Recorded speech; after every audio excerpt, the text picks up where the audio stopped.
Ako po si Tatay Arturo Balignasay na nakatira sa Barangay San Antonio. Ako po ay nandito sa Barangay Don Bosco na kasalukuyang kukuha po ngayon ng medical financial assistance para sa aking asawa na nagda-dialysis. Napakalaking bagay po ito para sa amin na may pasyente na inaalagaan.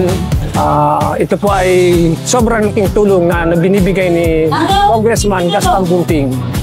Ako po ay nagpapasalamat kay Congressman, kasamang Congressman Gaston Bunting na kahit wala na po siya sa posisyon, tuloy-tuloy pa rin po at hindi niya nakakalimutan magbigay ng tulong sa mga tao dito sa Parañaque, sa distrikto.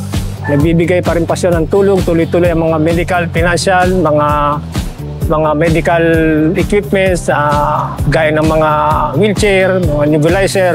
Ito po ay hindi niya nakakalimutan kahit wala na po siya sa posisyon. Para po kay Congressman kasamang Gaston Bunting, maraming salamat po sa iyo.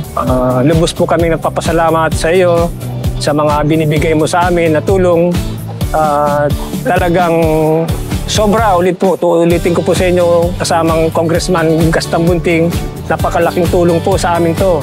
So, kung wala kayo, wala rin po kami magagamit na mga medical assistance, hindi kami nakakabili ng mga gamot para sa aming mga pasyente na pang-maintenance nila. Sobra po pasasalamat namin sa iyo kasamang Congressman Gaston Bunting.